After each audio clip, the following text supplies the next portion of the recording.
I'm so happy and proud and honored as well to meet Kyle Abram here with his company A.I.M. He will be performing on the Holland Dance Festival.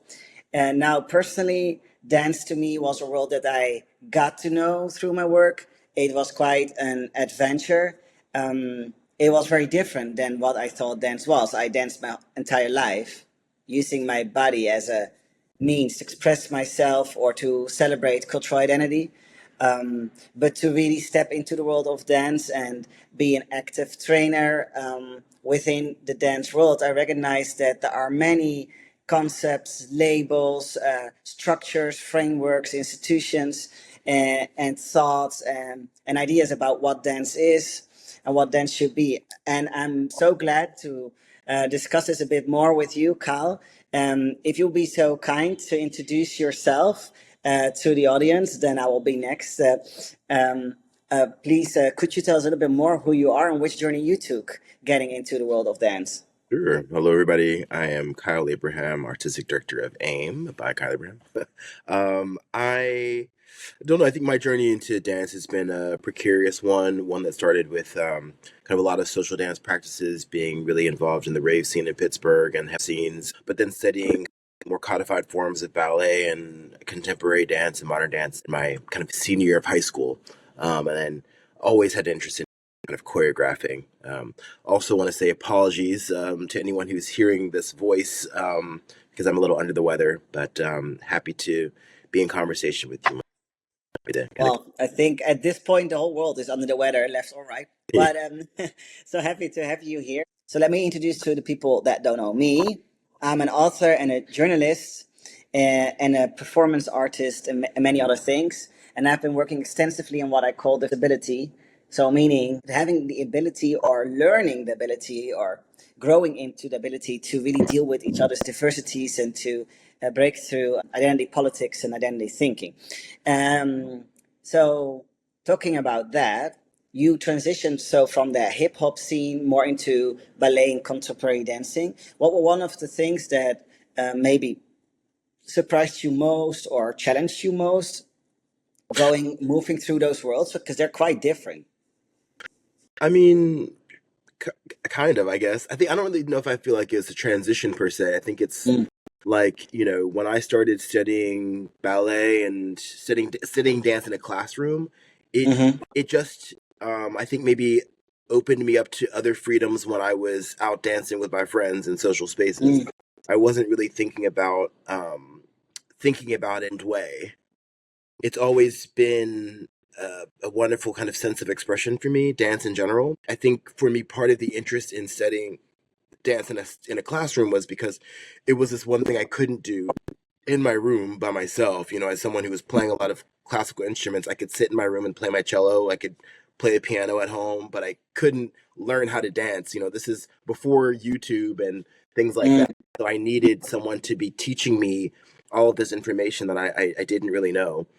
So for me, it was always, I think, I'd like to think that I navigate through this world with a lot of kind of openness and curiosity. I think that curiosity is one that is really necessary, and that openness is really necessary in social dance practices. I think when you're thinking about, a lot of people who are really immersed in, hip or house dance, like I think you have to really be moving with a certain sense of kind of like freedom and kind of openness and awareness to think about how you want to nuance whatever it is you're doing in a way that makes it seem that much more authentically yours. So you would take these other or these new types of dance that you would then learn in a physical classroom and expand your own dance with it. Is that basically what you're saying? So it would just build up on top of each other? I think so. I think like part of it, Merge?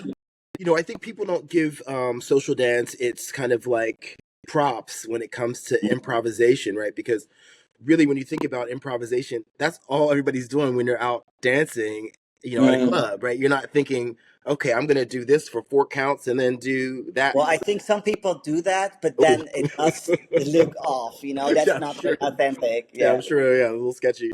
So I think Like for we have me, the same thing. yeah, yeah. I think for me, it's like when I started studying dance in a classroom and I got an opportunity to just kind of improv, I think that's where people were seeing the kind of hybrid nature of what it is that I do because I just love movement. So I think when Mm, I'm dancing and the movement that you'll see in an Untitled Love, a lot of that movement vocabulary is one that hopefully is moving through a lot of forms that I'd like to kind of give them their flowers. I'm really, you see, obviously there's a lot of ballet because we put turns and things in there, but I'm trying to also acknowledge a lot of the social dance practices that I've explored, but also seeing moments of like a Merce Cunningham technique or Martha Graham in the work, or, all of that is necessary and it's all informative, but I think of it as kind of like, in a very cliched way of like different kind of colors to add to the painting or yeah. different spices to add to the dish. You don't want to, you really want to be really concentrated and intentional around what type of dish you're making. So maybe the amount of ballet that makes its way into an Untitled Love is a lot less than maybe you'd see in a work that I made for New York City Ballet or the Royal Ballet in London. Mm. Well, that sounds spicy and quite flavorful. Personally, I'm quite a storyteller. I work a lot with storytelling in theaters as well. But actually, in all my work, I never just speak. There's always like a story that I use, and some of them are very biblical. So I like our last names, Abraham and Samuel. It's interesting. But as for your work and Entitled Love, could you tell us a little bit more about the storytelling behind it? Like, because this is the type of dance our building stones are, but so is the story itself. I think that you try to tell or relate to the audience.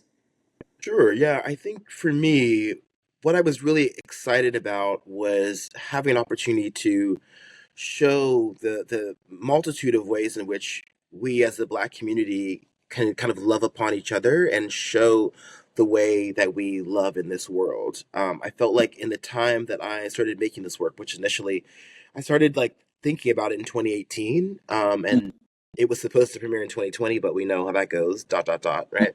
Um, but at that time in particular, I think we were seeing a lot of nothing new, seeing a lot of police brutality, seeing a lot of Black lives being lost, but we weren't having an opportunity to see the power in which we have in the way that we love each other and the way that we can kind of share in laughter and share in camaraderie and all of the things. And I wanted to make a work that was really forwardly putting to the dancers and to our audiences a sense of love.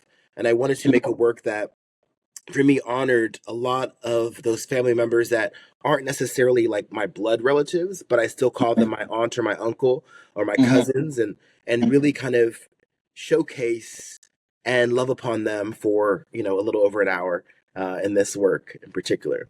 And so, what is so distinct about Black love?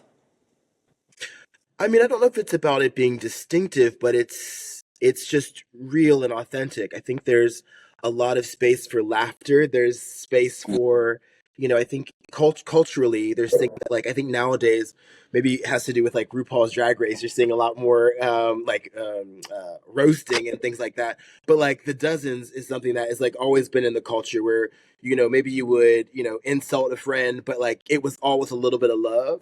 And within that, there's also just space for, the dancers as kind of representing different people in my life, different people in their families' lives, or maybe you'd be sitting on a couch talking to your best girlfriend about someone that you're interested in dating, or maybe you can say a lot with just your eyes, where you don't actually have to use your words to speak. And the work also makes the space for some moments of nostalgia where we can kind of look back at little games that we would have played when we were in grade school to kind of show someone that we liked them, when we were maybe in, 10 years old or 11 years old or something like that.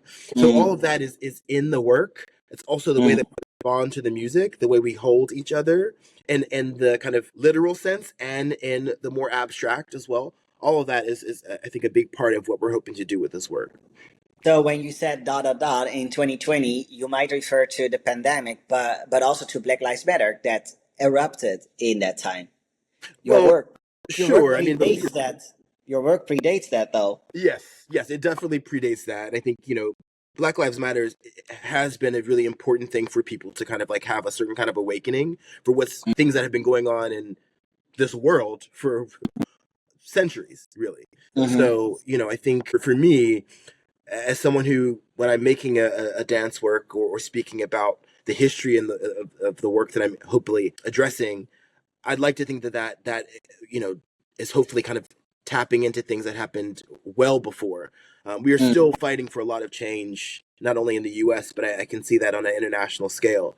There's so much injustice in this world, and I think that it goes well beyond the kind of challenges we faced in 2020. Yeah, I wanted to say, I think it might have grown, in fact. The injustice, at least more legalized and normalized, again, um, like ghosts from the past that just keep on coming back, popping up. So there were two ways I wanted to move to, but first, just to touch upon Black Lives Matter, just for one question, and I'm done with it as well. So your work predates Black Lives Matter, and of course, as a Black person, you were already much aware of whatever people are experiencing, having a black skin tone or a darker skin tone, way before George Floyd couldn't breathe no more, and the whole global movement came up. But did your work was your work differently received because of Black Lives Matter, or did you notice that there was more interest from art and culture institutions? As I did see global awareness rise about these issues, specifically in the art and culture scene. No, I don't think so. I think, the work had an extensive touring life that was scheduled before 2020. It's just, I think a lot of those dates got postponed because of the pandemic. But yeah, no, I don't. I mean, the work that I've been making throughout my career, I think, is addressing the civil rights movement in totality. I think we all need to operate in it with a sense of awareness of our own privilege. All of us have different types of privilege that we have access to, and how do we create access for others with that privilege, and how do we, speak out around injustice. That's part of it. I think, at the same time, if I were to make a work that, for me is just around like moths or something, or butterflies, people are still going to racialize that work because I'm a Black queer choreographer. I don't Yes. think that I have the same freedoms as some other choreographers if they wanted to make an abstract work, and I think that's a reality. But I don't think people are coming to my work as a result of. Maybe, it maybe does get branded differently now or after that movement. As of that point, being a Black queer choreographer, this is one of the things that I mentioned in Je mag ook niets meer zeggen, You Can't Say Anything No More, which is one of my books about the value-based communication, and it specifically deals a lot with the art and culture scene. And one of the questions that I pose is, for example, so if a photographer is gay, is then all photography gay photography? Or is it only gay photography if it actually deals with queer or homosexual relationships, for example? And I have noticed that as a trans person myself, everything I do will be branded as trans, even though it might have nothing to do with it whatsoever. And that label was very strong, and then I will be programmed, for example, in the queer month or the pride month or the pink Saturday, or the like these specific or the coming out day, or these specific dates. And then actually theaters were quite annoyed that in their view the majority of the audience wasn't queer. Well, first the gaydar was off, but second, uh, I am glad that my work would actually attract and interact with more people than just those on one identity. But I found this always very interesting, that when you have this marginalized identities, then your work in itself also becomes that. No, definitely. Yeah, I think like, I think years ago, I took a job at university, and I made it a point to work during the winter months because I thought my company would be touring even if I was teaching, because February in America is Black History Month, and I was like, we're going to be fine, we're going to be touring. But then I think in an interesting way, it hasn't necessarily been the the time of the year where we're touring the most, ironically. Mm. A lot of ways we're not touring as much during February. And for you, this is a good thing? I mean, for me, the important thing is to ideally have opportunities to tour all year long, not be kind of like pigeonholed by any of those kind of like any of those categories per se. Mhm. Well, mentioning Black History Month, I know a president who wants to get rid of that and many other things. So let's talk about politics a little bit, as the personal is political and the political is personal. But so it seems even the body now is ever more political, meaning like if you how and when you can move in the streets in the States. Is there anything you would like to comment on that? Maybe also thinking of the perspective of dance. Sure. I mean, I don't know. I think I'm constantly conflicted by the conversations around the now and the notion that a lot of the struggles and challenges are new. I think they're new to white people and to white passing people, but I mean, black people have been hung and burned for a very long time. So this is not new. Maybe the new thing is social media and people capturing the things, and maybe there was a new level of empathy that was kind of like created an experience for people for whatever reason around the pandemic in particular. But these injustices and atrocities are nothing new. So I don't know. I think there's also, a lot to be unpacking around generational trauma. I think that's something I'm trying to kind of like really get a grasp of now. Like, how are the effects of the slave trade or the civil rights era? How much is that in the way that I navigate through this space, in the way that I feel like maybe when I'm walking in social spaces, do I have to innately think about how maybe a white person walking towards me is going to receive my energy coming towards them? These are things that I think are just ingrained in this black body in particular. I know that there have been histories of me kind of like trying to hail a cab and thinking that if I become all the more fey when I'm hailing that cab, maybe they'll stop because they won't feel as threatened by my blackness. I don't know if those realities are the same today as they were even 10, 20 years ago. But that's part of my history and part of my experience. But I can't speak to, I think that the now is a really tricky one. I think in some cases, a lot of the empathy that we were seeing in 2020 and 2021 in particular seemed performative. And I don't know, I mean, what is this, 2026 we're in right now? There's so much work to be done, and it's not about creating opportunities for us to be on stages. It's about really making an impact outside of a theater and really making those changes and making those strides with authenticity. And like trust is something that is not only earned, but it's learned. I think there needs to be space for people to really understand one another in a non-performative way and really hear one another and take a couple beats. We don't have that so much time on this chat for us to be taking beats, but like taking those beats to really like digest what someone's saying. If you're not doing that, you're definitely gonna get some heartburn. Yeah. So I definitely recognize that of the cap in the sense that in the Netherlands in general, looking Arab and being considered Moroccan most of the time, although I'm Egyptian Dutch, and that having a very bad rep.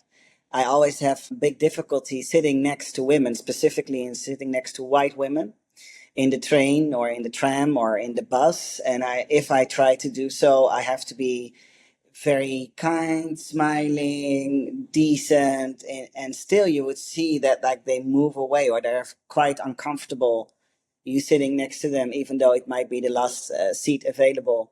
And I actually had people standing up and saying, "Oh, I have to go to the toilet, never to return again." And this happened so many times that I started to feel the presence of my body or the way I look in a way that I would somehow almost apologize for my existence or my physical presence in the room. But talking about what has to be done outside theaters, as a devil's advocate, you could say, listen up, the whole world is burning. We are moving from war or brink of war, social unrest, whatever. Who has time for dance now? I mean, I never played devil's advocate. I mean, dance has been around for, a very, very long time. I think in a primitive sense, it's been empowering. I think dance is a unifying art form, more than a lot of other art forms in a way. Mm-hmm. What we're showing in an Untitled Love in particular is a sense of community. I think people can come to the theater and see an Untitled Love and feel that sense of community and leave the theater feeling empowered. And although I'm talking about, you know, kind of highlighting the ways in which we as a Black community love, the work in a lot of ways is really in a way to find self-love. I think when we're thinking about some of the main characters of that work and the ways in which one might be dismissive towards someone that's trying to kind of like holler at them or like get their attention, and thinking about a lot of the checklists that people have when they're trying to date someone, like, oh, I'm not only gonna date someone that's Yeah, this and that. good Yeah. and X, Y, and Z, doctor, whatever. I think what we get to in this work is really breaking that down in a way, and creating some joy. And I think like that's really important. I think there's a lot of space in this work for kind of addressing where we are at in this world, but also within that, there needs to be space for celebration and joy. In the same way that we are crying and screaming and fighting, we need to also be singing, and dancing and embracing. So it's also maybe a remedy for the audience then to be showered with love and to have that moment of joy or awe or a sense of beauty that we so need. Because in general, when I worked as a war crisis correspondent for many years, I started to feel very detached from society because I will be moving to all these places, seeing things that are very hard to explain, trying to find words for those things that have no words really.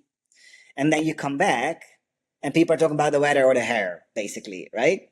And I start to feel very, very detached and also very guilty of enjoying food, for example, or guilty of not thinking about all those horrific things and those people that I left behind. And the way for me to get through that was to start really visiting cultural and art institutions again and really looking art, like really visiting art, like going to museums, going to theater shows, to dance events, and to celebrate the beauty of life and humanity and what humanity has to offer again.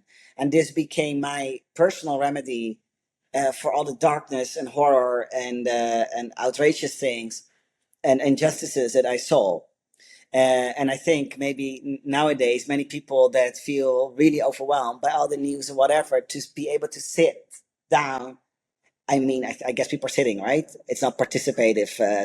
They're watching you, although it would also be amazing to dance along, and then watching your performance and your group going through all those emotions, I think is a great way for us also to unwind and release all that inner tension that we carry just by watching the screens on our phone all day. Yes. Is there anything you would like to bring up or ask or salute? Sorry. No, I think it's interesting. I think the last time that we were in The Hague, we were doing a work of mine called Pavement, which ironically at that time, it was a work that was created really looking at both John Singleton's film Boys in the Hood, and the writing of W.E.B. Du Bois' Souls of Black Folk. But, ironically, by the time we went to premiere that work, Trayvon Martin was murdered, and people think that was a work in response to Trayvon Martin, and I always say no, it's actually all the Trayvon Martins, But it's interesting returning back, however many years later now with this work, which I think in some ways, the ways in which we are looking at community, the worlds are kind of intertwined in a really exciting way to think about people who came to see that work, hopefully returning back to see the work. Yeah, to also see your progress. Yeah. Time develop, yeah. Yeah, I mean, hopefully there's some stamps in there that are like, tried And and true. what will be the message to a new crowd, new audience that haven't seen your work before? What do you hope that they take away, like as a takeaway? I don't know. I mean, I think for me, it's really, when I look at the curation of a festival, I think it's important for an audience to see like the full range of what a curator has really put together, and to make the space to think about, why are these things in conversation, or what puts them in conversation? Are they? Are they not? What are they speaking to? And then getting time to learn more about curatorial practice. I think that's really exciting to me. Like, what else is going on in the festival that really kind of like gets me jazzed? So for people not only to watch your work as it is, but really see the interaction with the work of other dance groups and yeah, as like a history nerd, I love knowing what was going on in the world. Like, we're talking about dance history. What else was happening at that time? Who else was, who else dropped an album the same time that whatever else happened? Like, who, it's part of it for me is really beautiful, is to think about, who am I in conversation with? And I love to think that audiences can have that conversation and kind of really take that experience in, of seeing other people's work and thinking about how we are all living in the same time, and what are the through lines, if there are any. Well, this is a great invitation, I think, for the audience to really come visit you, but also the festival in that way. Yeah, make an investment in the festival. Yeah. Yes. Well, I really like that, and it's interesting.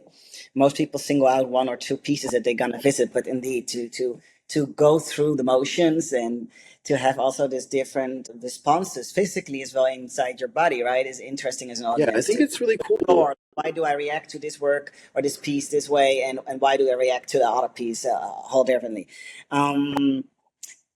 So as for me, I think just talking to you makes me eager to see your work. So this is good. But I really think for people to that don't know you or that have seen you before, this is a really nice invitation.